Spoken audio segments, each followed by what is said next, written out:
Amén. Gloria a Dios. Muy buenas noches, mis amados hermanos. El Señor les bendiga. Es para mí una bendición una vez más estar con ustedes en este su tiempo de una palabra edificada, la de Baruch Hachén, donde vamos a estar meditando una vez más en la palabra del Señor como lo hacemos regularmente.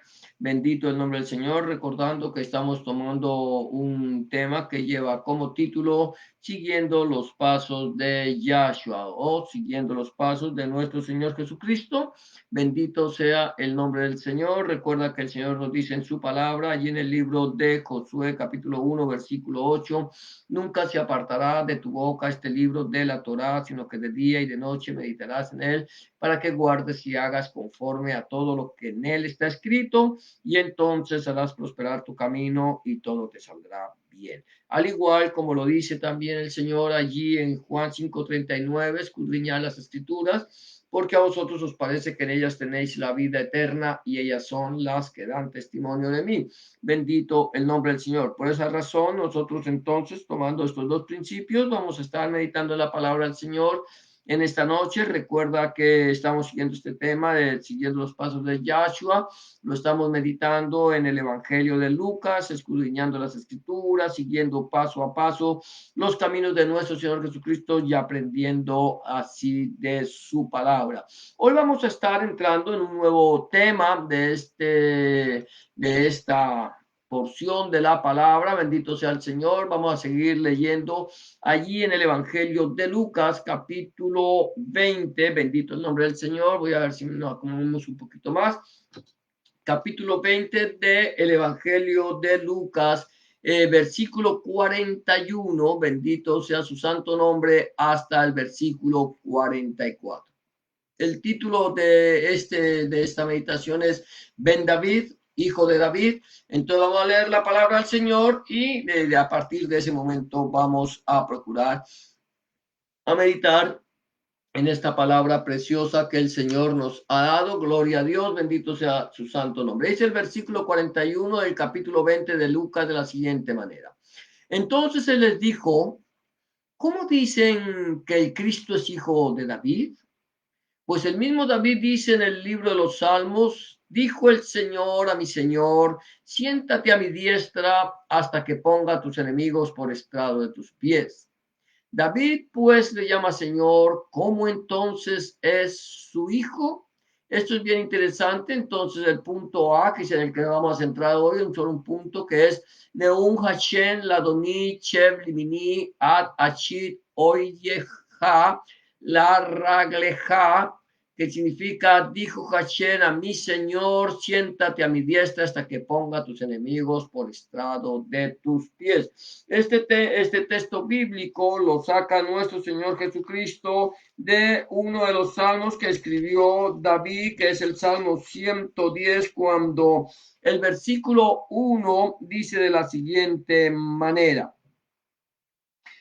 Yahweh dijo a mi Señor, siéntate a mi diestra hasta que ponga a tus enemigos por estrado de tus pies. Entonces es interesante cómo el Señor aquí empieza a confrontar a los religiosos de la época. Recuerda que nosotros, a todos nosotros se nos ha enseñado que nuestro Señor Jesucristo, Rey Melech Adonai Yahshua HaMashiach, era hijo de David, o sea, que venía del linaje de David. Pero aquí el Señor interesantemente cuestiona esta enseñanza que todos nosotros la hemos tenido, inclusive nosotros hemos venido enseñando o hemos aprendido que nuestro Señor Jesucristo es descendiente de David, es de la descendencia de David. Y esto, y entonces cuando llegamos a este texto bíblico, que el Señor nos habla aquí, meditando en el Evangelio de Lucas, capítulo 20, versículo 41, es cuando el Señor empieza a cuestionar a los religiosos de la época, y no solamente cuestiona a los religiosos de la época, sino que nos va a cuestionar a nosotros mismos. ¿Por qué nos va a cuestionar a nosotros mismos? Porque el Señor dice, entonces Él les dijo, ¿cómo dicen que Hamashiach es Ben David? Que el Cristo es hijo de David. Nosotros hemos sabido eso. Sabemos que la palabra del Señor nos habla que nuestro Señor Jesucristo era descendiente de David, era descendiente de la tribu de David. Por lo menos eso es lo que nos enseña el Evangelio de Lucas y el Evangelio de Mateo. Nos hablan cómo nuestro Señor Jesucristo, según la carne, era descendiente de David. Pero nosotros vamos entonces a empezar a analizar este punto, este tema, que es un poco álgido, es un poco difícil de entender, quizás para muchas personas no les guste lo que nosotros podamos decir, pero a nosotros se nos ha enseñado que nuestro Señor Jesucristo es descendiente de David, pero aquí el Señor mismo cuestiona esa enseñanza. ¿Por qué? Porque nuestro Señor Jesucristo, Rebe Melech Adonai Yahshua HaMashiach, realmente no era descendiente de David. Esto es como contradictorio a lo que la palabra del Señor dice. Pero ¿por qué vamos a mirar por qué el Señor Jesucristo no era realmente descendiente de David? Aquí el Señor dice que David dice en el libro de los Salmos, explícitamente en el Salmo 110, capítulo 1, dijo Hashem, dijo Adonai, a Adonai. Dijo Adonai a Adonai, siéntate a mi diestra. Aquí, o podemos decir, dijo Hashem a Adoni, a Adonai, al Señor, al Adoni. Le dijo, siéntate a mi diestra. Dijo Hashem al Señor. Ahora bien, aquí David en este Salmo 110 se está refiriendo explícitamente al Mesías prometido. Nosotros sabemos que el Evangelio de Mateo, como lo hemos venido diciendo, y el Evangelio de Lucas nos han señalado que nuestro Señor Jesucristo es descendiente de David. Por un lado, por el lado de José, el esposo de María. José, el esposo de María, era descendiente de David. Y también aquí nos habla de María, que era hija de otro José. José es un nombre era un nombre muy común, Joseph, y sigue siendo un nombre muy común en en el pueblo hebreo, en el pueblo de Israel, y este era también descendiente de David, de tal manera que tanto María, Miriam, como Joseph venían de la descendencia de David. Ahora, aquí está todo claro, hemos visto que entonces si nosotros empezamos a analizar, empezamos a meditar en esta palabra, vamos a encontrar que entonces aparentemente, escúchame bien esto, quiero ser un poco claro esto, aparentemente el Señor era hijo o descendiente de David.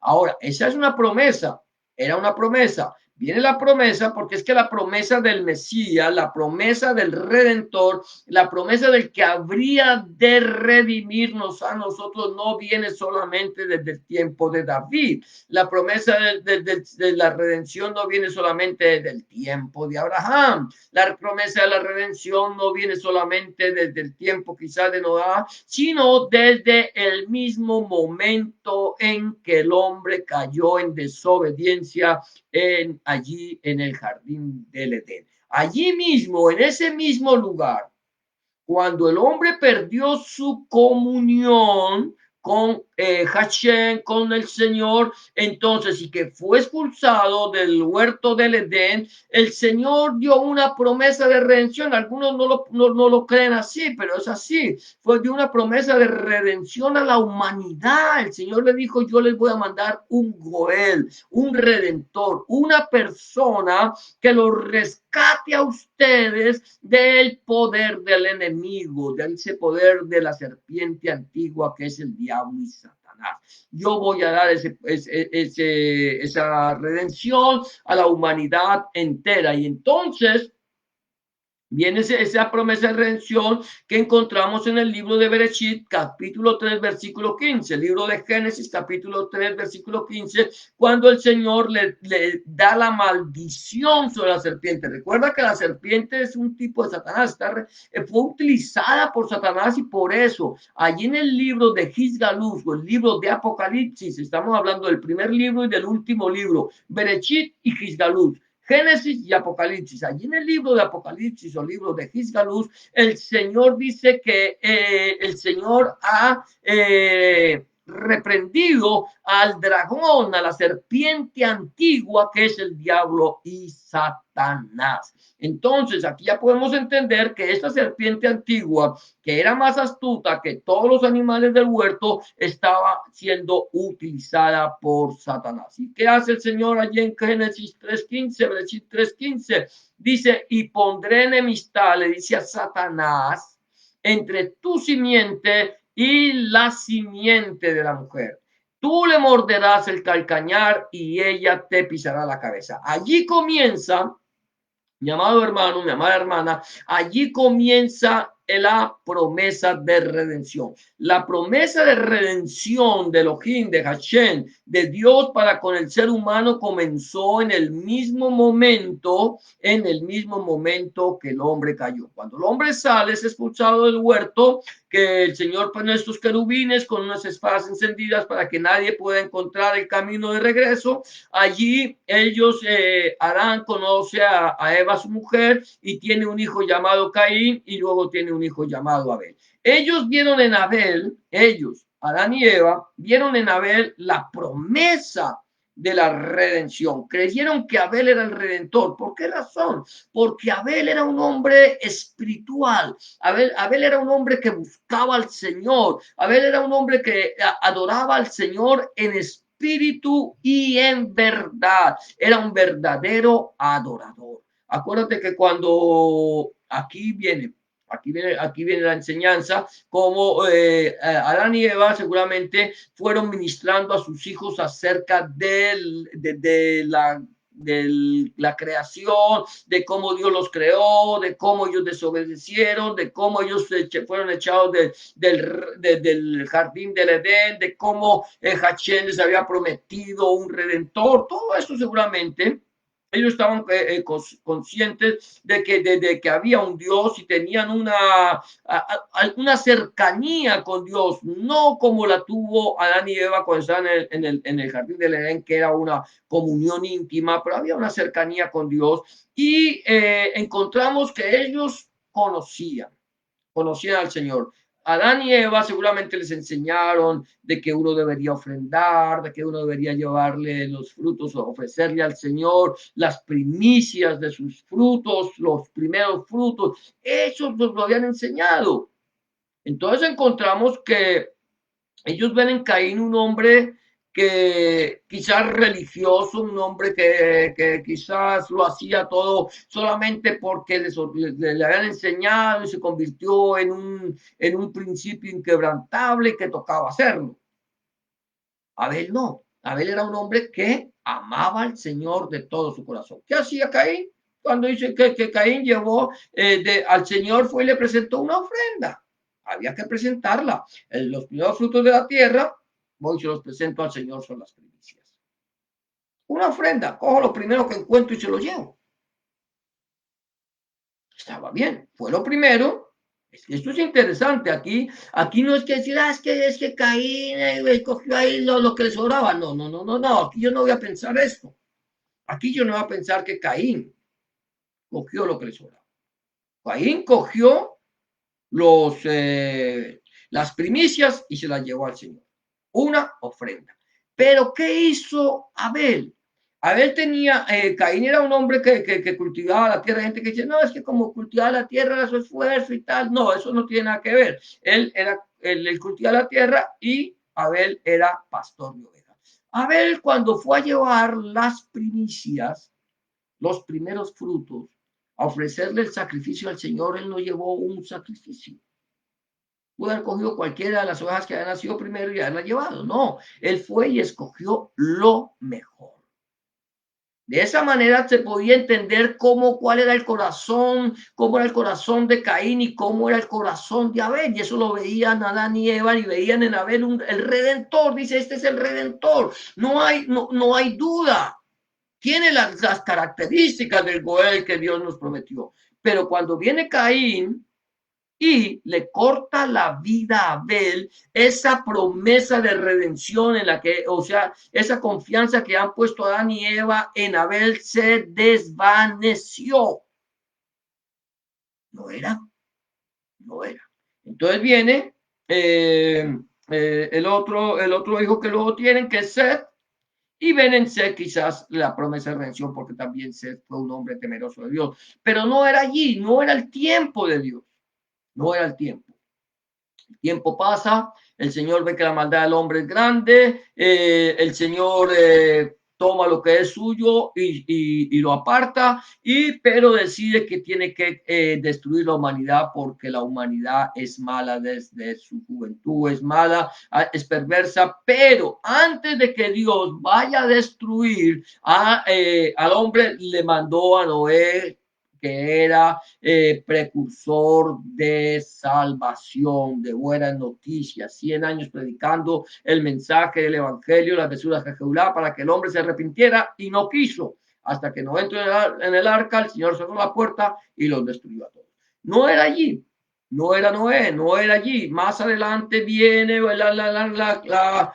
la raza humana, se vuelve a extender, el Señor le da promesa, hace pacto con Noé, y cuando el Señor hace pacto con Noé, con Noah, entonces hace pacto con la raza humana. De esa manera empieza la raza humana otra vez a crecer y vuelve otra vez la mula ya a meterse en el lugar que no corresponde, empieza otra vez la maldad, y entonces Dios tiene que buscarse un hombre, que es Abraham, y en Abraham el Señor le dice: benditas serán en ti todas las simientes, todas las naciones de la tierra, en tus simientes serán benditas las naciones de la tierra. Viene la promesa otra vez, vuelve el Señor a recordar la promesa de redención, y luego lo promete en David.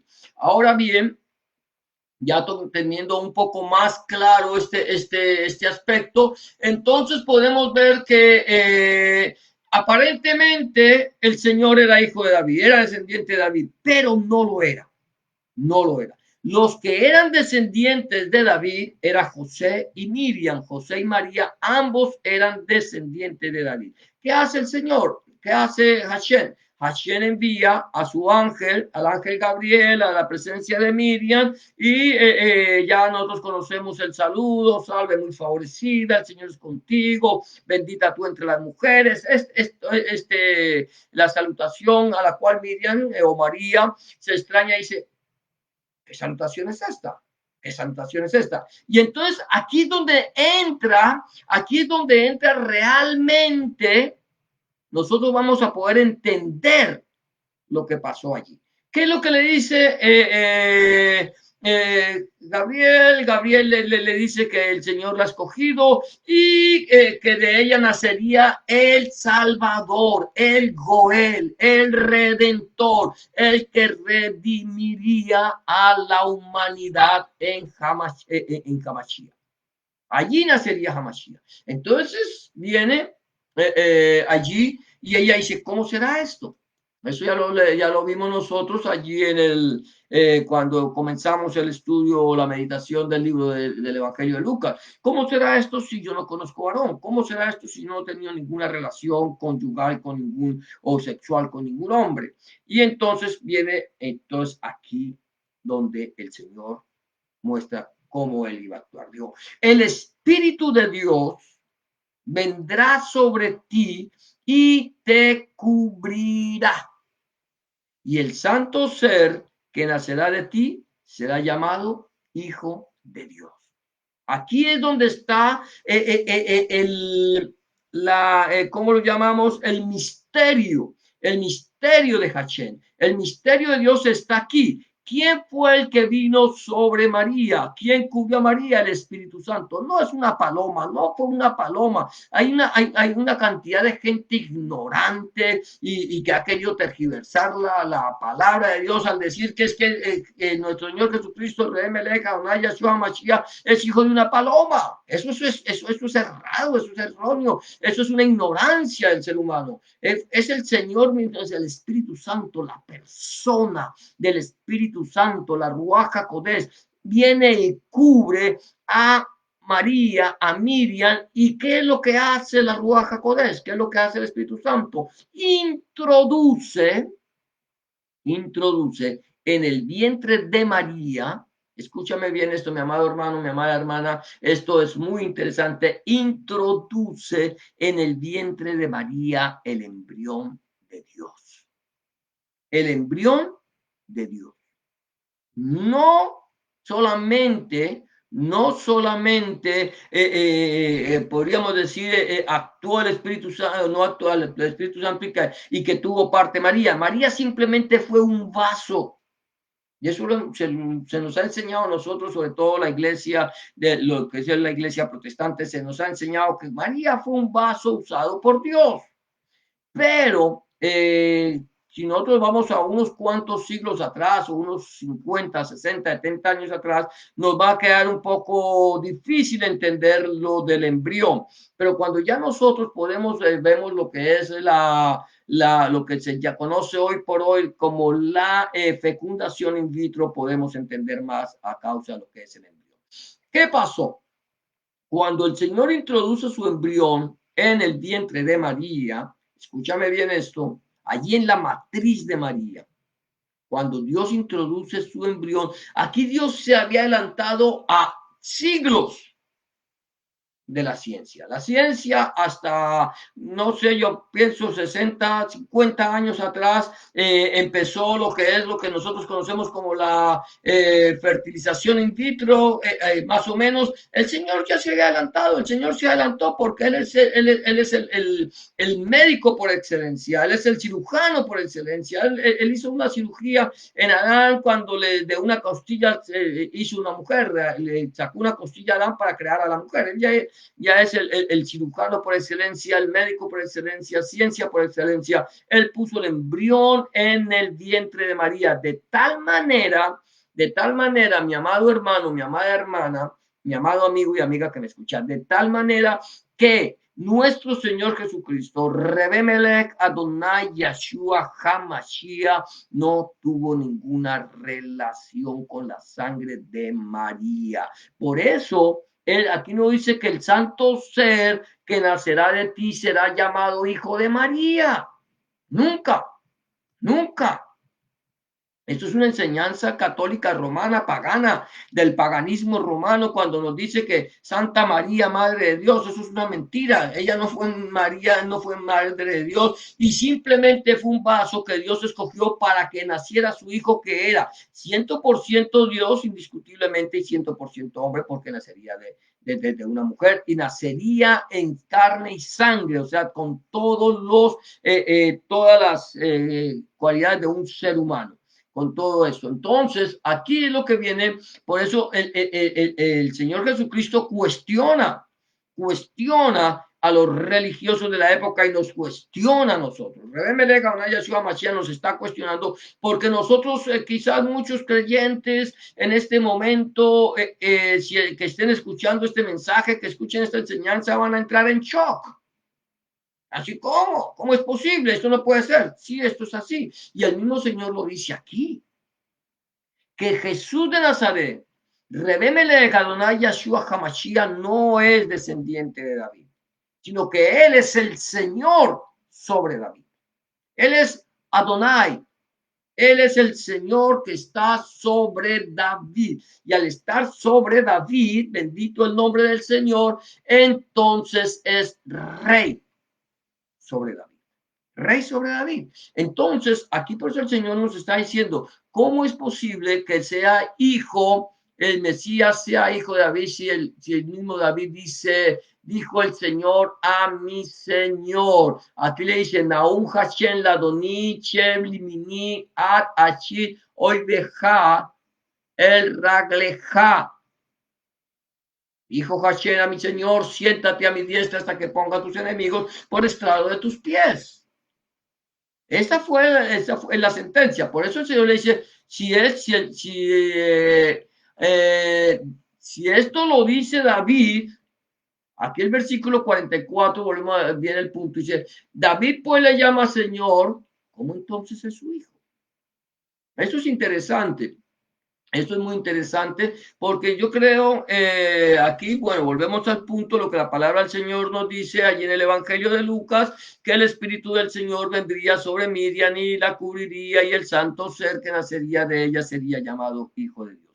No sería llamado Hijo de María, nunca fue llamado Hijo de María, él o se lo llamaban porque pensaba, pero aquí el Señor era Hijo de Dios, es Hijo de Dios, es el Hijo que está prometido allí en el libro de Isaías, en el capítulo 9, en el versículo 6, cuando nos dice, porque un niño nos es nacido, hijo nos es dado. El hijo que ha existido eternamente y para siempre se hizo hombre y nació como un niño, vivió como un niño, creció como un joven, se hizo un varón, ya se hizo adulto y empezó su ministerio para cumplir así, en 3 años y medio de ministerio, la promesa de redención, la promesa de que vendría un Goel y nos redimiría, nos compraría, nos rescataría. Esa es la razón. Por eso es que la sangre de Jesucristo,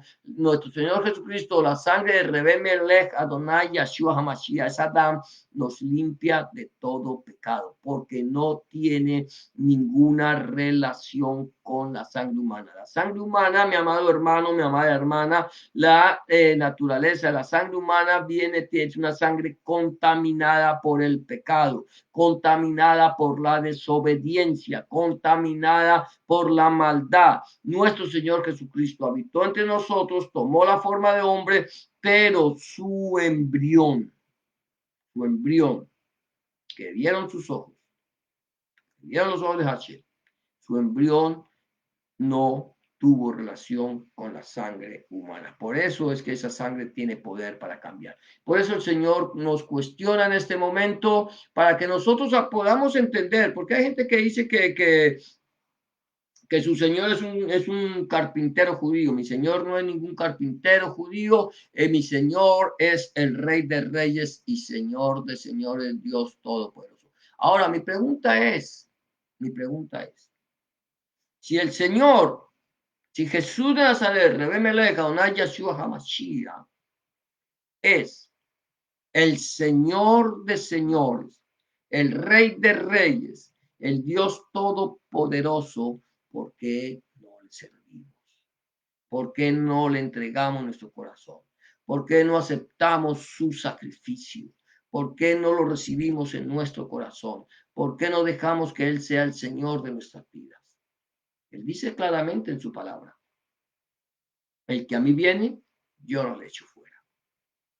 Yo soy el camino, la verdad y la vida. Nadie viene al Padre, al Abacadosh, si no es por mí. Mi pregunta es, ¿cómo estamos? ¿Ya le entregamos nuestra vida? ¿Ya le recibimos en nuestro corazón como nuestro único y suficiente Salvador? Si aún no lo hemos hecho, este es el momento, este es el día aceptable, esta es la hora de salvación, este es el momento en que nosotros debemos aceptar a nuestro Señor Jesucristo, a Rebbe Melech, a Yahshua Mashiach como nuestro único y suficiente Salvador. Él es el que vino a cumplir la voluntad de Dios, el Abacadosh, esa voluntad, esa promesa, a cumplir la promesa dada a los hombres en el tiempo de Adán y Eva, en el momento de su desobediencia. Y vino y la cumplió cuando en el tiempo de Dios. Él es el misterio de Dios revelado. Solamente necesitamos entregarle nuestro corazón al Señor, pedirle que entre en nuestro corazón, que cambie nuestra vida y que haga de nosotros una nueva criatura. Si tú no lo has recibido en tu corazón como tu único y suficiente Salvador, es el día aceptable, esta es la hora de salvación. Quizás mañana pueda ser demasiado tarde. Solamente yo te invito a que hagas una oración de fe, como la que te voy a proponer en este momento, y le pidas al Señor que entre en tu corazón. La Biblia dice que con el corazón se cree para justicia, pero con la boca se confiesa para salvación. Solo tienes que decirle en este momento, Señor Jesús, en este momento vengo delante de tu presencia, reconociendo que he pecado, reconociendo que he hecho lo malo delante de tus ojos y que no soy digno o digna de ser llamado tu hijo o tu hija. Te pido que me perdones, que entres en mi corazón, que cambies mi vida, que hagas de mí una nueva criatura. Te recibo en mi corazón como mi único y suficiente Salvador. entra en mi corazón, borra mi pecado, limpia mis rebeliones, escribe mi nombre en el libro de la vida y no lo borres nunca más. Escribe tu nombre, el nombre de mi Dios en mi corazón, para que yo pueda entender a partir de este momento que soy propiedad única y exclusivamente tuya. En el nombre de Jesús de Nazaret, te doy gracias, Padre. Amén y amén. Si tú has hecho una oración de fe como esta, ten la certeza que el Señor ya está en tu corazón, Él ha cambiado tu vida, Él ha hecho de ti una nueva criatura. Tres recomendaciones quiero darte antes de terminar este tiempo de una palabra eficaz. Número uno, busca al Señor en oración. Orar es hablar con Dios. Habla con Dios como se habla con un amigo. Llévale tus alegrías, tus tristezas, tus logros, tus derrotas, tus triunfos, tus necesidades. Y ten la certeza que el Señor está a tu lado para escuchar tu oración y darte una respuesta a tu necesidad. Número dos, empieza a leer la palabra de Dios, la Santa Biblia. Empieza a leerla allí en el Evangelio de Juan, en el Nuevo Testamento del Evangelio de Juan, si te es posible, y pídele al Señor en oración que Él, a través de su Espíritu Santo, te ilumine su palabra para que tú puedas entender cuál es la voluntad de Dios agradable y perfecta para tu vida. Número tres, no dejes de congregarte. Busca un lugar donde se predique el mensaje completo del Señor Jesucristo, desde el Génesis hasta el Apocalipsis, donde el centro de la predicación sea nuestro Señor Jesucristo y no el predicador, donde el centro de la predicación sea nuestro Señor Jesucristo y no el fundador del movimiento, donde el centro de la predicación sea nuestro Señor Jesucristo, el Padre, el Hijo, el Espíritu Santo y su santa palabra. Eso es todo por hoy. Hemos llegado al final de este tu programa, una palabra eficaz, la de Bar de Hachén. Que el Señor te bendiga y te guarde, que el Señor haga resplandecer su rostro sobre ti y tenga de ti misericordia, que el Señor alce sobre ti su rostro y ponga en ti paz. Llevarejeja Donai bisbereja, ya era Donai paná peleja bijuneja, quizá Donai paná peleja beyashen lejacha. Y muchas gracias por habernos acompañado en este su tiempo de una palabra eficaz, la de Bar de Hachén. Shalom.